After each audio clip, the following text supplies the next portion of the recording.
Hello guys! Welcome back to my channel. For today's vlog, tayo magluluto muli guys. Ang ating tanghalian ngayon is chicken may pichay. Ayan lang yung ating napakasimple na ulam ngayon. More on gulay tayo guys, kay para healthy palagi. So ayan, naglalagay na tayo ng langis sa ating kawali. Para tayo magisa na ng ating mga bawang at sibuyas.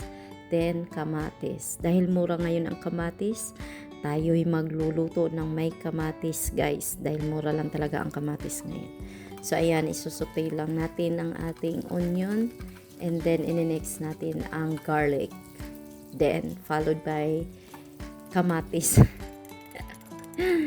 Ayan, so shout out po sa inyo lahat yan. Kay Sir Romeo Duca na nangunguna palagi sa ating video. First honor goes to Sir Romeo Duca. Palakpak, palakpak.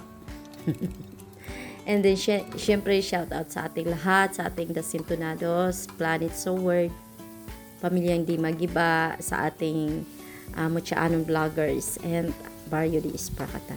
So, ayun guys, ang ating manok. Ayan po ay ilang piraso lamang. Kasya lang sa aming dalawa ni Darrell.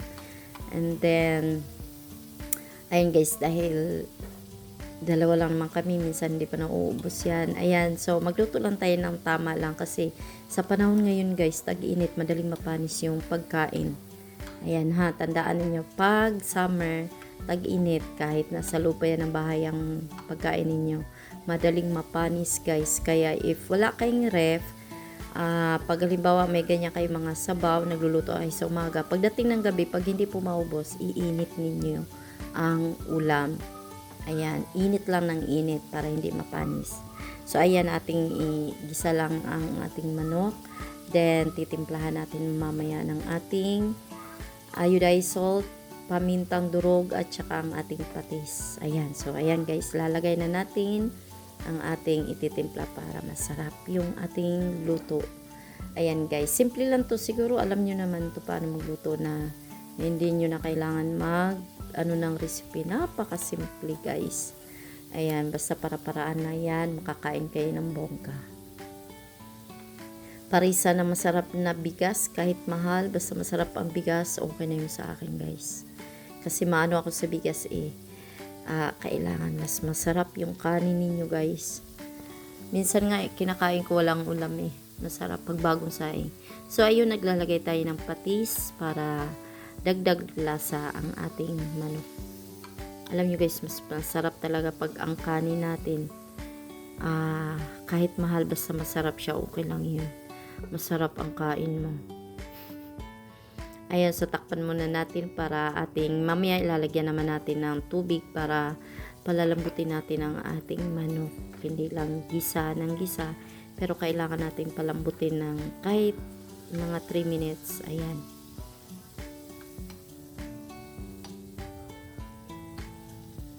So kahit ganyan guys, yung ganyan lang ang kulay, medyo sunog, pero hindi po siya mapait. Shout out sa aking Mr. Benny. Ingat palagi sa work, araw-araw. Ayan, more on water. Ayan, so naglagay na tayo ng tubig para palambutin natin ang ating manok, guys. Ayan, napaka-healthy ng ating niluluto kasi gulay lang siya and then manok, 'di ba?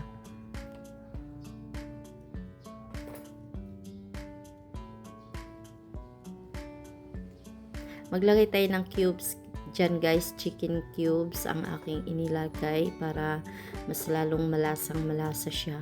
Ayan, so takpan natin para pakuluan muna natin ng ilang minuto.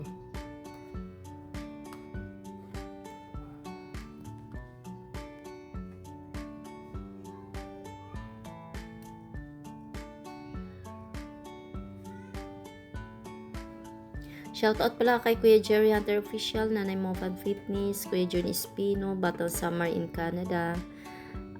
Shoutout din kay Kuyang Imit. Ayan, shoutout sa lahat ng mga taga Bukana.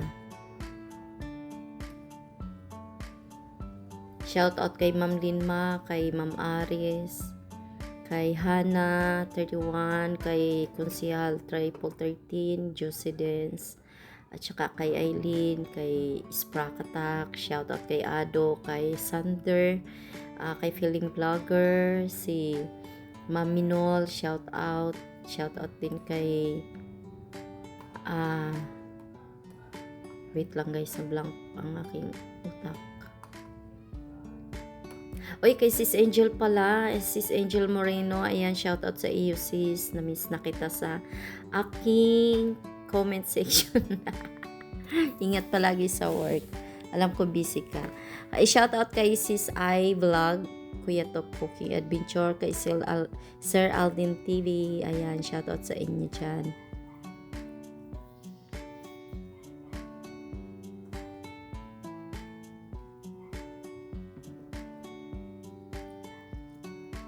Kay Guapo Uragon, shout out din po. Kay Kambalin Official, shout out. Kay Bata Samar na nasa Manila, shout out. Ayan, so inilagay na natin ang ating anong tawag dyan, pichay guys. Ayan, hiniwa ko lang siya ng 3 para hindi mahaba, kasi pag mahaba natatalakan ako guys. Kaya kailangan ganyan lang yung hiwa ng aking pichay. Kasi minsan pag nilaga, di ba buo yung ilalagay natin.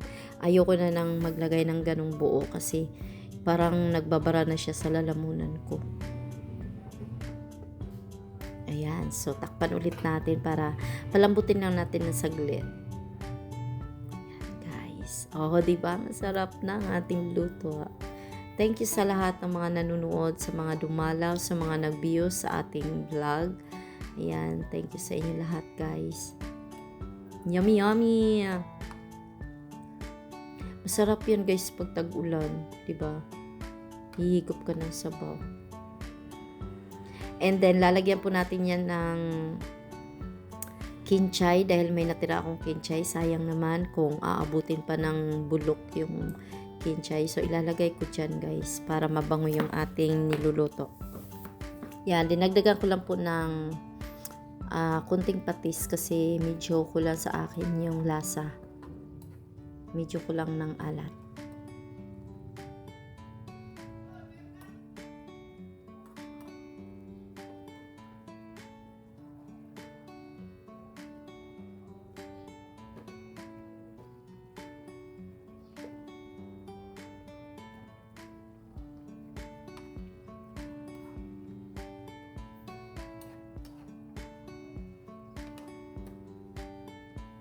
So, ayun guys, lagyan natin ang nating kinchay para perfect yung bango niya. Diba? Pag magluto nyo kayo guys sa mga ganyan, tapos mga gisa-gisa, pwede kayo maglagay ng kinchay. Napakabango. So, ayan, tararan! Finished product! Let's eat na guys. Everybody, let's eat na. Maghukad, tagyahong. Okay na to!